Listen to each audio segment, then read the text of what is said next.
Heresies from a Roman nation. These days we just call them denominations. They're heresy, heresy, heresy.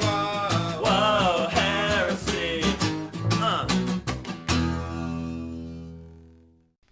Hello and welcome. Prepare to free yourself from the fundamentalist fabrications and pursue the path of peace. From the heretical to the hysterical, from the religious to the ridiculous. This is Heresy of Truth. I'm your host, Curtis Lee. Welcome. Welcome to the first installment of Steps to Freedom, One Secret. I'm so excited that I remembered the title of my own video, and I'm excited to be here with you today. You know, growing up in the church as a gay man, those two sides were constantly at war with each other. Now, just recently I lost a friend of mine, and he had kind of gone through the same thing too. He had spent his whole life kind of wrestling with questions of family and faith and questions of who he was. And I think I speak for a lot of lesbian, gay, bisexual, and transgendered people when I say that we've tried. A lot of us have tried to change who we are for our faith and for our families. And we've done the absolute best that we can. So for a long time, I didn't like being gay. I didn't really like being gay. I always wanted to be straight. I always was trying to figure out ways that I could become straight. I tried everything. I mean everything. I went to my friend Jay. My friend Jay, he was real, kind of macho, butch, kind of heterosexual dude. And I said, Jay, teach me how to be a straight dude. Show me how to be a straight dude. He goes, okay. He said, the first thing we need to get you is a set of golf clubs.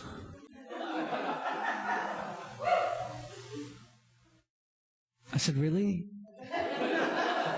He said, yeah, the first thing we need to do is get you a set of golf clubs, and we're going to get you some golf shoes and some golf pants and a little golf shirt.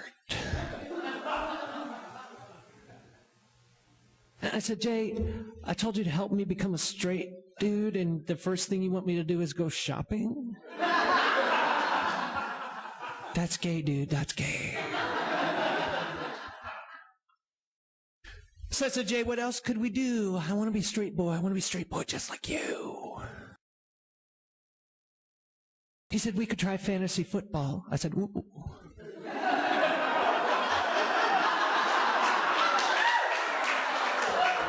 I said, yes, we could, honey. How about some liquor in a back rub first? Okay. So let's try fantasy football. It had the word fantasy in it. I like that. I said, sure, let's try fantasy football. Well, how does it work? He said, you pick anybody you want that's on your team, and then every time they score, you score. I like the sound of that. So I show up all ready for the fantasy football draft in my football jersey and leather chaps, and they I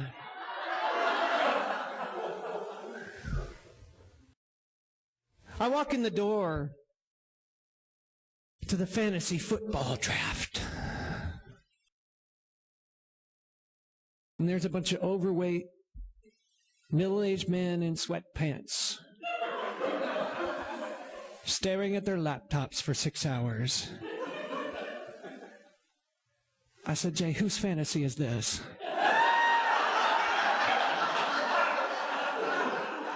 It's not mine. Bunch of middle-aged men, overweight, in sweatpants, staring at their laptops. That's not a fantasy. That's Casual Friday at Microsoft. That's not... But as someone who tried everything, and I mean everything, to straighten myself out, I couldn't do it. So I had a choice. I had to look at my faith, and I had to look at my gay, and I had to reconcile those two things together. I had to make those two things fit into my life in one cohesive unit. And that's what I talk about when I talk about freeing yourself from fundamentalism. It isn't that I hate Christianity. I don't. The teachings of Christ are miraculous and wonderful things, as we'll see throughout these lessons.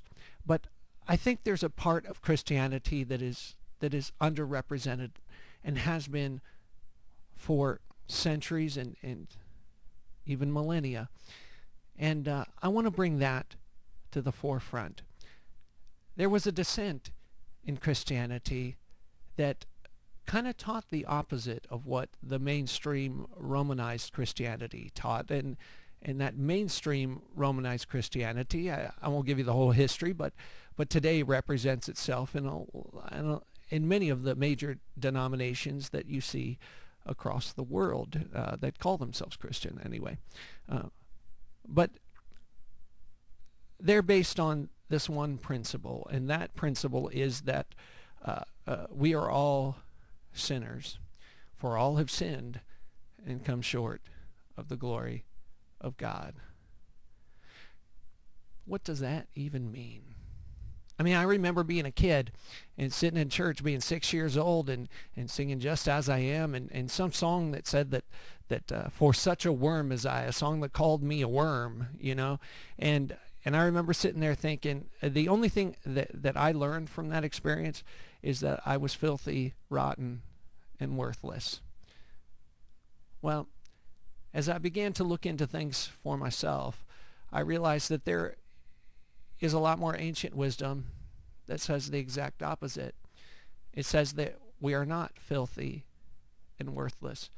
We are, in fact, incredible, wonderful, magical, mystical spirits. So I'm going to show you the biggest secret in all the universe. I'm going to show you the biggest secret in all the universe right now. If you remember nothing else that we talk about tonight, please remember this. I'm going to show you the biggest secret in the entire universe right now. Watch this because it goes fast. I want to stick your hands in front of your face like this. And repeat after me. Go, wow. Okay, now put your hands down. Okay, that was it. Everybody got it? Oh, okay. Maybe you'll catch it this time. It's a big, big secret. It's a really tough thing. But maybe you'll catch it. I have faith in you. You're smart people. You'll catch it this time. You'll catch it this time. Stick your hands out. Stick them in front of your face. Look at your hands. Repeat after me. Wow! Put your hands down. Secret of the universe right there. Everybody get it? You're lying. You have no idea what just happened there. You're like, I need a manicure. What is going on with this? Some lotion. But the universe is full of a million lies and one truth. And I'm going to show you the one truth. Now, what I'm going to say isn't going to make any sense at first, but I'll explain it to you. The secret to the universe is you are not your hands. Now, what does that mean? I'm going to prove to you what C.S. Lewis said. He said that we are not bodies with a spirit. We are spirits with a body. There's a difference. And I'm going to prove to you why that's true. You are not your hands. You are that bit of consciousness that is taking in your hands, looking at your hands, thinking that you need a manicure. You are the consciousness that's looking at your hands. You are not your body. I just proved it to you.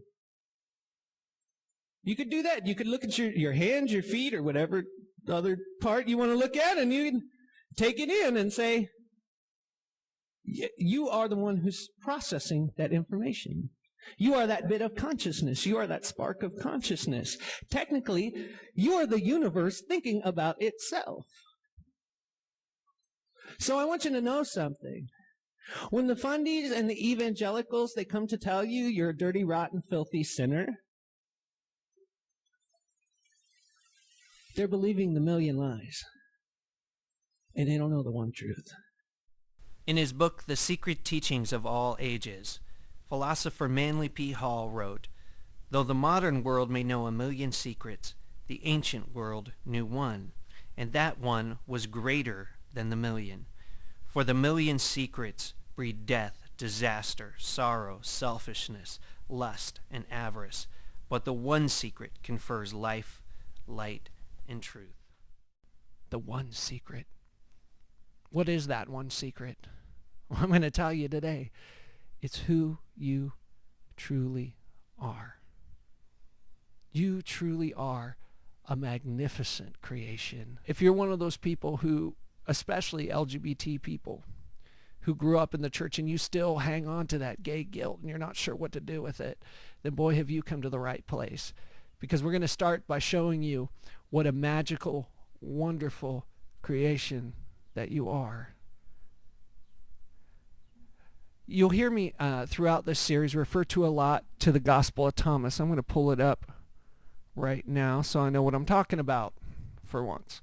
And the Gospel of Thomas is what is called a Gnostic text, and these were found in a place called Nag Hammadi, and they're buried. They were buried manuscripts, and some will argue that the Gospel of Thomas may be contemporary to the biblical Gospels. I'm not here to dicker with that or to go back and forth with the scholarship on that. There's people that think either way, but I find that the way to test a writing is to see the truth that is contained in it.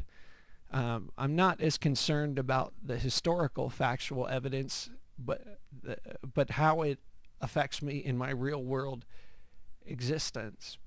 You see, religion has taught us that we are to argue over our theories of God.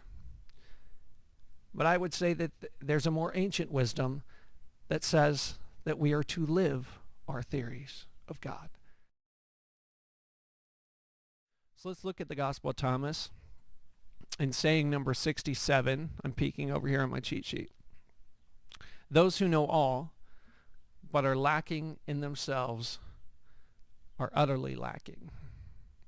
What that is saying is that you can have all the knowledge in the world. You can know everything there is to know. But if you don't know yourself, then you don't know anything. In other words, you can know the million secrets that religion professes to know.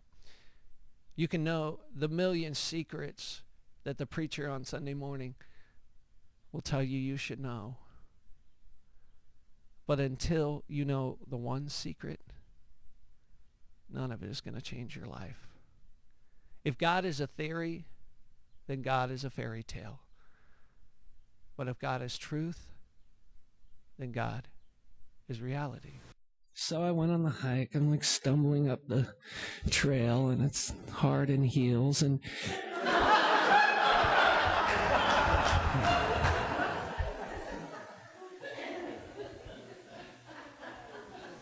it was a windy day. It was the wrong day to wear a mini skirt and a thong, too. Let me tell you that much. That was...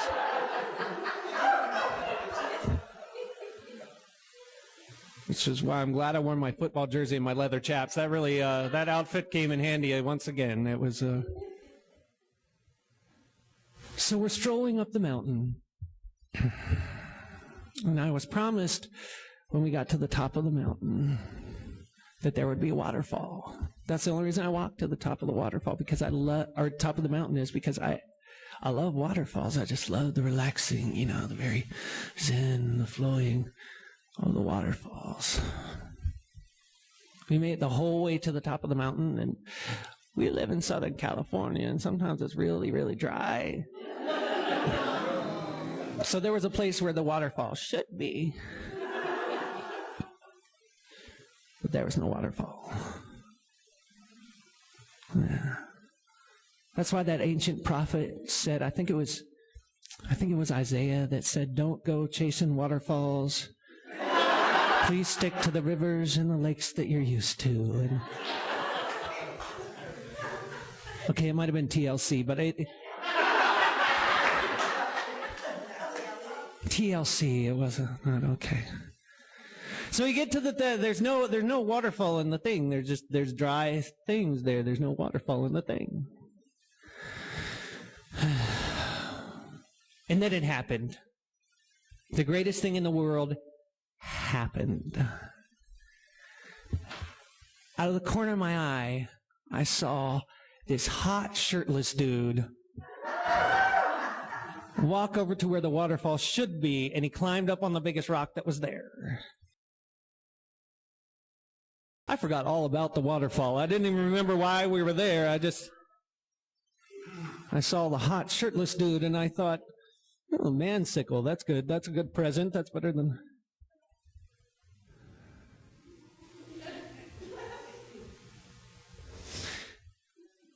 And it's kind of weird, but I had kind of a moment. Like I saw this dude and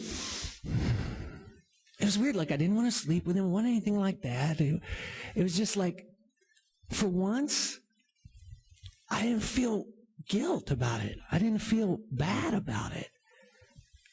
I just was living in the moment like, yeah, shirtless dude. The evangelical recovery program worked. I mean, that was magic. I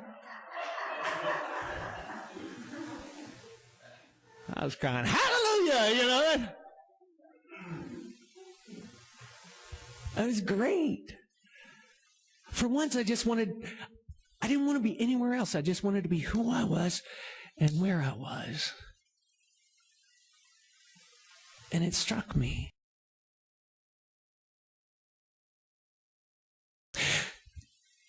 That if I have a faith that's afraid of my gay, that sticks its head in the sand and pretend it doesn't exist or runs away from it,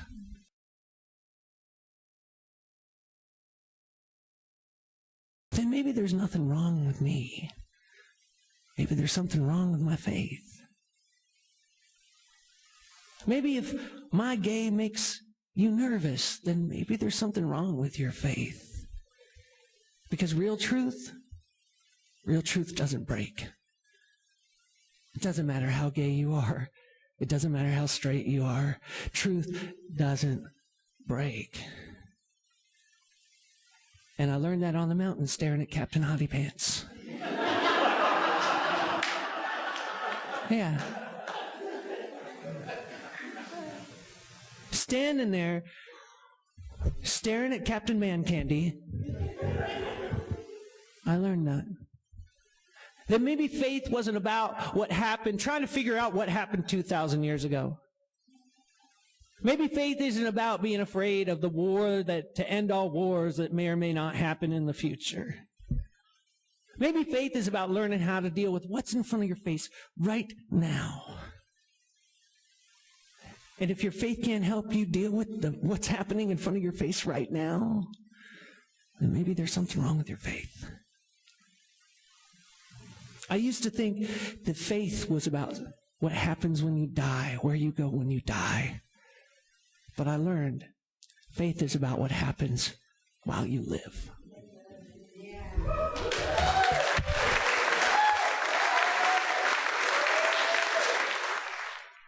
I have a friend that recently died of a drug overdose. And he was the nicest,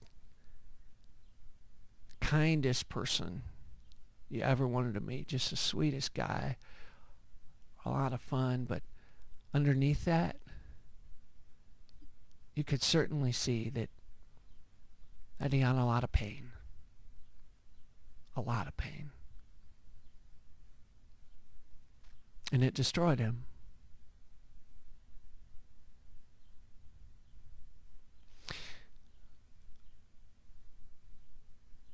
Christians like to talk a lot about sin. About this is sin, that's sin, drinking's a sin, being gay is a sin. Some people believe dancing is a sin. Maybe the way I do it, it probably is a sin. But It comes from a misunderstanding about what sin is. Sin is distortion. Sin is burden. Sin is stuff that weighs us down. A sin can be anything. A sin can be your religion, can be a sin. If your religion is crushing you, and I'm sorry, but your religion is a sin. That's why I said in the beginning, if you're happy with where you are, if you're a Muslim, if you're a Buddhist, if you're a Gnostic, if you're a Christian, whatever you are, if that frees you, then that's all the evidence anyone ever needs. If that gives you a spring in your step in the morning, then that's all the evidence anyone needs. But if it weighs you down and destroys you, that's all the evidence you need that something has got to give. Something has got to change. There's a great, great fire. There's a great, great passion inside of us. There is this great, wonderful being that we are always becoming. And if we don't tap into that very thing is the thing that will destroy us. That thing that's been knocking at your door your whole life, that thing that keeps you awake at night to the point where you're tossing and turning and you just want it all to end. That's the thing. That's the thing you were put here to discover, to conquer. That thing. When you conquer that thing, the thing that has bothered you your entire life becomes your greatest victory. You know, when I realized that my gay wasn't going to go away and I had to look at it very seriously and try to decide what that meant for my life, when I had to look at my gay, the most amazing thing happened. I began to be able to use the entire being that I am in my life. The entire being. I stopped apologizing. I stopped feeling guilty, and I just started to live. I stopped theorizing about whether or not it was okay to be gay, and I just started being who I am and becoming who I'm meant to be. And it was the most exciting thing in my life. So in this lesson, just remember that even if you grew up in the church and you were told that you're some filthy, rotten, dirty sinner, it's not true. It's not true. It's just another example of religion chasing the million secrets, trying to figure out a million little details. And they're forgetting the one secret. We are not dirty, filthy, rotten individuals. We are sparks of the divine. We are sparks of the divine consciousness. I hope that what we talked about today helps you wake up with a smile tomorrow morning. I hope that what we talked about today helps you sleep better tonight. Whenever you get stuck in a life of chaos, whenever you start thinking that you're not worth anything, whenever your self-esteem starts to get you down, remember who you truly are. It will work wonders in your life.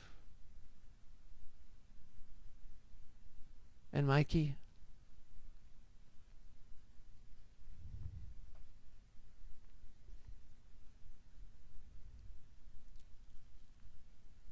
my friend, wherever you are, in that place that we all go when we're no longer here, I wish you safe passage. I wish you peace. in that life that you didn't find in this one. And even if you didn't know who you truly were, a lot of us did. A lot of us knew who you truly were. We could see it inside of you. And wherever you are right now, I hope that you can see that for yourself. We love you, Mikey. And we'll miss you. For Heresy of Truth, I'm Curtis Lee.